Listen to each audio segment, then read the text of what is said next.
J'interviens 20 secondes dans votre vidéo juste pour vous apprendre une technique ridiculement facile pour voir des centaines d'autres vidéos d'informations alternatives et de qualité comme celle que vous regardez maintenant. Vous vous en doutez, une vidéo c'est comme un paquet de cigarettes, comme un café, comme une série, ça a un coût. Tous les jours, nous essayons de vous fournir l'information que vous recherchez, mais nous ne pouvons pas y arriver sans vous. Alors l'astuce ultime pour réussir à voir ces vidéos, pour nous aider à en produire d'autres, c'est de vous engager avec nous. Alors si vous avez aimé cette émission, aidez-nous à en produire d'autres et faites un don.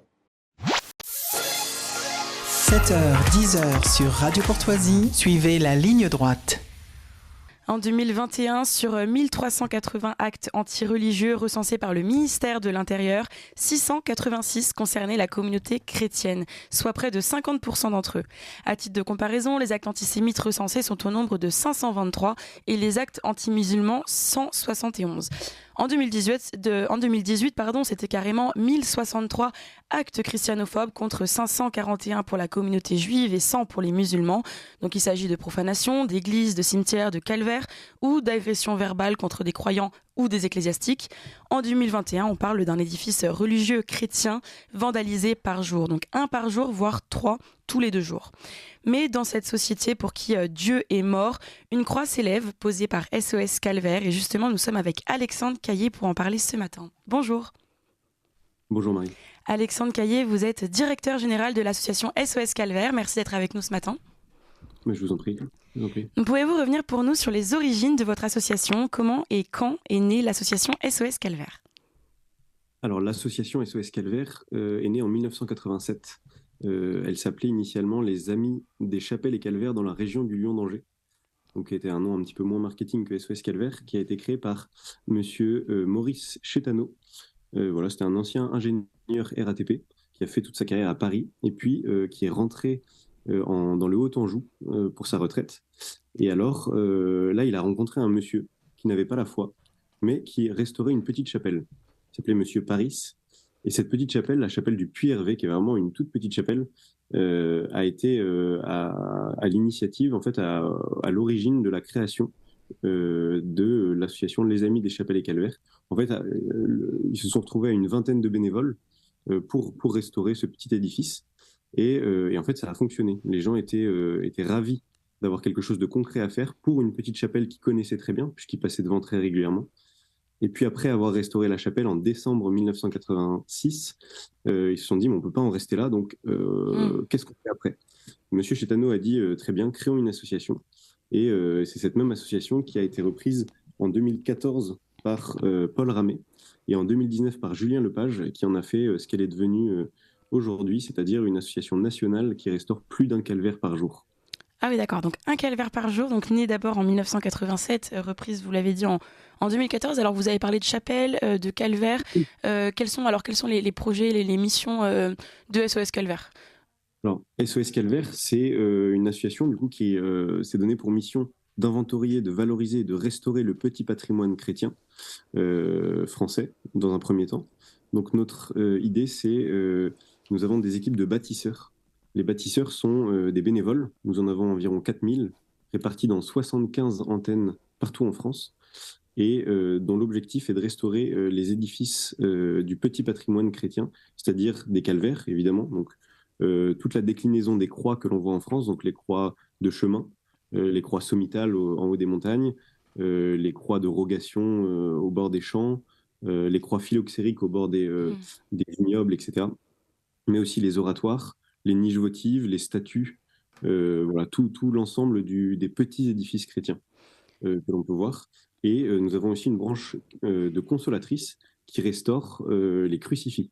En fait, on s'est rendu compte qu'on avait énormément de crucifix qui étaient laissés à l'abandon, qui étaient des objets de dévotion et donc qui méritaient un peu d'égard quand même, et qu'on récupère dans les EHPAD. Une fois que les personnes sont décédées, elles laissent derrière elles un lot d'objets de dévotion qui ne sont pas forcément récupérés par les enfants, qui ne s'y intéressent pas forcément. Ça dépend. Dans les brocantes, etc., on en retrouve aussi des cartons entiers. Et nous, notre travail, c'est vraiment de restaurer ces petits objets pour qu'ils aient une seconde vie, quoi. Et donc initialement, vous étiez donc dans la région du Lyon-d'Angers en Anjou. Là, on comprend qu'il y a eu un maillage très important, que des antennes se sont créées à travers la France. Vous parliez de 4000 bénévoles donc, pour votre association. Comment est-ce que nos auditeurs peuvent vous rejoindre si ça les intéresse ? Eh bien, alors directement sur notre site internet, vous avez la carte des antennes qui D'accord. est tenue à jour. Donc là, il y a 75 antennes avec 75 adresses mail. Il suffit d'envoyer un mail au chef d'antenne qui vous intégrera dans ses équipes. Et alors voilà, après, vous restaurerez, si vous le souhaitez, un calvaire par mois environ. C'est l'objectif que chaque antenne s'est fixé. Ah oui, d'accord. Et donc pareil pour les consolatrices, ils peuvent voir sur votre site pour ces crucifix. Exactement, toutes les informations sont sur le site internet. Et sinon, il y a un formulaire d'inscription pour soit poser des questions, soit demander directement à rejoindre une antenne. Et nous, après, on vous redistribue partout en France, quoi. D'accord. Et donc vous avez parlé de restauration. Donc SOS Calvaire, juste pour qu'on le comprenne bien, c'est principalement restaurer ce qui existe déjà ou est-ce que c'est aussi créer? Est-ce que vous pouvez poser aussi des nouvelles croix, des nouveaux calvaires, voilà. Alors, nous, on a un atelier de fabrication de croix qui est basé au Lyon d'Angers. Donc, on est resté fidèle au lieu de création de D'origine. l'association. C'est très important pour nous. Vraiment, c'est très important de s'inscrire dans cette filiation un peu spirituelle avec, enfin, entre guillemets spirituelle, avec Monsieur Chétano. D'ailleurs, son épouse est ravie de nos actions. Elle a 92 ans, je crois, si je dis pas de bêtises. Et elle est ravie de ce que c'est devenu. Et, et alors, comment dire est-ce que vous pouvez répéter la question? Pardon, l'objectif donc c'est construire ou reconstruire. Est-ce que c'est vraiment de la Oui, restauration ou est-ce que vous créez aussi de nouvelles croix, de nouvelles poses? oui, et donc, pardon, excusez-moi. Je Oui, vous en donc, prie. cet atelier, je me suis égaré. Cet atelier, il fabrique des croix en bois. On a aussi donc, on a 2 charpentiers qui fabriquent des croix en bois que l'on va poser ensuite, soit chez les particuliers, dans le cadre de restauration ou d'implantation de nouvelles croix. Il y a beaucoup de particuliers qui nous sollicitent pour installer des croix chez eux. Et on a aussi des mairies qui nous demandent des croix en bois pour remplacer leurs croix. En fait, depuis la loi de 1905, on n'a plus le droit d'implanter, donc la loi de séparation de l'Église et de l'État, Mm. pour les auditeurs, on n'a plus le droit d'implanter de nouveaux symboles religieux sur le domaine public. Voilà, ça c'est la loi qui l'impose. En revanche, on peut tout à fait restaurer les calvaires existants. Et ça, D'accord. c'est notre métier. Voilà. Donc nous, sur le domaine public, on restaure l'existant, que ce soit juste un débroussaillage, juste frotter quelques pierres, etc., refaire un peu de maçonnerie, ou changer complètement une croix. Ça nous arrive beaucoup. Mais pour les particuliers, on peut aussi restaurer les calvaires, mais on peut aussi en implanter de nouveaux. D'accord. Donc effectivement, donc, il y a cette question de la laïcité, le fait que évidemment vous ne puissiez pas poser des nouvelles croix n'importe où. Évidemment, tout est très réglementé. Comment ça se passe la pose d'un calvaire? Euh, alors, ça se passe toujours très bien.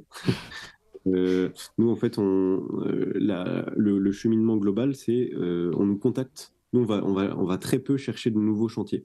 C'est-à-dire que les gens nous contactent tous les jours. On a des quinzaines de sollicitations, Ah oui. des nouveaux chantiers. Donc, nous, on les renvoie à nos antennes de bénévoles. Et alors, ça, les clients, ça peut être soit, entre guillemets, le client, en fait, le propriétaire du calvaire, ça peut être soit une mairie, soit un particulier. Mm. Et alors, dans ce cas-là, on va le traiter tout pareil, c'est-à-dire que il faut obtenir l'autorisation, évidemment, de restaurer ce calvaire. Parce que parfois, ce sont des lanceurs d'alerte qui nous disent il y a le calvaire de tel village qui est en mauvais état. D'accord. Donc, nous, on prend contact avec le propriétaire, donc, qui est souvent la mairie. On obtient la validation, l'autorisation de la mairie. Nous, on ne travaille jamais dans la nuit, on ne travaille Oui. jamais dans le... Toutes nos actions sont en plein cœur du jour pour faire venir les gens à nos postes de croix. Et le but, voilà, c'est que les gens voient nos actions, voient que cette croix-là, ils auraient dû l'entretenir et ils ne l'ont pas forcément fait, Mm. et de les reconnecter un peu. Alors, sans jugement aucun, hein, évidemment, mais de leur faire prendre conscience que cette croix-là, c'est pas juste la croix du village, c'est leur croix du village.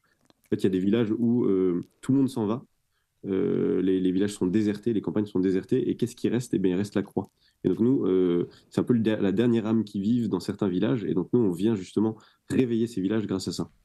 Et, et donc après, une fois qu'on a la validation du propriétaire, ça se passe très bien. Nous, on fabrique soit une nouvelle croix dans notre atelier, soit on la fait fabriquer par un charpentier local ou par un tailleur de pierre local, ou par des tailleurs de pierre bénévoles amis de l'association.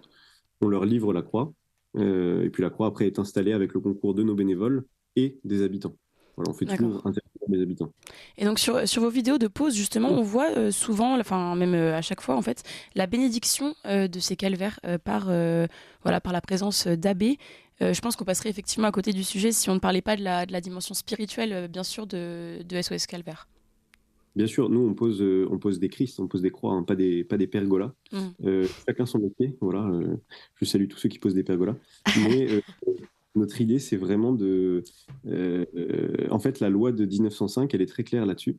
La loi de séparation de l'Église et de l'État, elle dit que la propriété, en 1905, la propriété des édifices religieux a été transférée aux mairies, avec ceci la charge de l'entretien. Mais l'affectataire, le patrimoine religieux est affecté au culte. Et l'affectataire du patrimoine, ça reste le curé du village, le curé de la paroisse. Et donc, à ce titre-là, c'est lui qui a autorité sur ce patrimoine. C'est-à-dire que si le curé, pour n'importe quelle raison, décide de ne pas entretenir, de ne pas valider un chantier d'SOS Calvaire, par exemple, ou de restauration d'une église, etc., et bien normalement, la mairie n'a pas le droit d'intervenir. Ah, d'accord. C'est bien souvent méconnu par les mairies. Mais donc, le curé du village a toute autorité, lorsqu'il le souhaite, d'intervenir pour bénir la croix. Et donc, nous, à chaque fois, on lui propose, et la plupart du temps, sauf quand ils sont débordés, ce qui arrive parfois, ce sont les curés des villages qui viennent. Voilà, SOS Calvaire, c'est aconfessionnel, mais c'est pas atraditionnel. Oui. C'est-à-dire que on s'inscrit vraiment dans ce que faisaient nos anciens. Et que faisaient nos anciens quand ils posaient une croix? Eh bien, ils restauraient la croix. Ils restauraient la croix et ils la faisaient bénir. Alors, on va parler dans un instant de cette transmission justement qui semble importante, mais juste avant, toujours sur ces questions, voilà, tout à l'heure on a parlé des actes de christianophobie malheureux en France. Est-ce que vous, justement, avec SOS Calvaire, vous avez subi des actes de vandalisme sur votre travail, sur vos calvaires peut-être, ou même, voilà. Alors oui, ça nous est arrivé 2 fois de mémoire. Un calvaire dans l'Oise, un calvaire en pierre de tuffeau, D'accord. une pierre très magnifique qui avait été restaurée intégralement par l'association, qui était pas du tout au bord d'une route, qui était vraiment un peu dans une forêt, enfin un peu reculé dans un petit chemin forestier. Et en fait, ce calvaire on l'a retrouvé complètement concassé, quoi, au sol.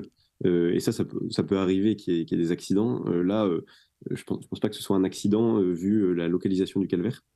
Voilà. On pense qu'il y avait une volonté précise, d'accord. Bien sûr, oui. Alors après, on peut pas identifier la cause et c'est pas vraiment notre travail. Nous, notre travail, ça a été de la remettre sur pied une deuxième fois. Et il y a un autre cas en Bretagne, dans un lieu-dit qui s'appelle Kerguelot, qui est dans le sud de la Bretagne, où on a exhumé un calvaire d'une grange, un calvaire du XIIe siècle, me semble-t-il, XIIe ou XIIIe siècle, donc qui était magnifiquement conservé. Une pièce très très rare qu'un propriétaire a trouvée et a donnée à quelqu'un. Donc nous, on s'est juste occupé de l'installation chez cette personne, donc un calvaire privé. Et ce calvaire, 10 jours plus tard, il a été installé le 17 décembre 2022. Et le 27 décembre 2022, dans la nuit, il a été tagué à la peinture au goudron. Ah oui. Voilà. Ce qui est vraiment un acte au-delà du côté symbolique religieux, même au niveau artistique et patrimonial, c'est terrible. C'est terrible. Ouais, c'était vraiment un très beau calvaire, quoi. Et alors, pour revenir donc sur la transmission dont on parlait à l'instant, tout à l'heure, il y a aussi cette volonté de transmettre un héritage chrétien déjà à la société qui a perdu toute notion évidemment de Dieu, mais aussi aux plus jeunes. Je crois que vous lancez, là on approche de Noël, donc pour nos auditeurs, écoutez bien, je crois que vous proposez justement un kit de Noël avec SOS Calvaire. De quoi s'agit-il ? Alors oui, exactement. Nous, notre travail, c'est aussi, je vous le disais au début, de restaurer les crucifix, ces objets de dévotion qui avant trônaient dans les maisons et qui maintenant finissent à la décharge, quoi. Et donc nous, on récupère tous ces crucifix et parfois la croix du crucifix est en très mauvais état, on peut rien en faire. Et donc on récupère dans ce cas-là les Christ, qui sont souvent des petits Christ en régule, donc c'est un alliage de qualité assez moindre, mais qui quand même a été béni devant lequel des personnes ont prié pendant très longtemps. Donc nous, on estime que c'est important de les remettre en valeur. Et donc, on a fabriqué avec nos 2 charpentiers un petit kit qui permet de fabriquer sa croix, de fabriquer une petite croix qui a sur un socle à partir d'un tasseau, donc de s'initier au métier du bois, à la spiritualité un peu de Saint-Joseph, etc., à la spiritualité de la croix, donc fabriquer sa propre croix et d'y apposer dessus un Christ de récupération de crucifix, comme vous pouvez le voir ici, si ceux qui regardent. Très bien. Bien vrai.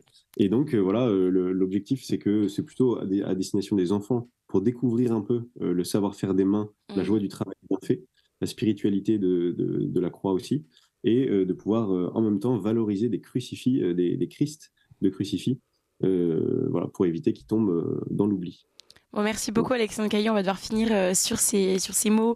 Le temps passe beaucoup trop vite, mais alors j'invite tous nos auditeurs vraiment à vous solliciter puisqu'ils peuvent le faire voilà, pour poser des croix chez eux ou à vous rejoindre vos équipes de SOS Calvaire à travers la France. Vous avez plein d'antennes, vous l'avez dit tout à l'heure. Merci beaucoup Alexandre Caillé et à très bientôt.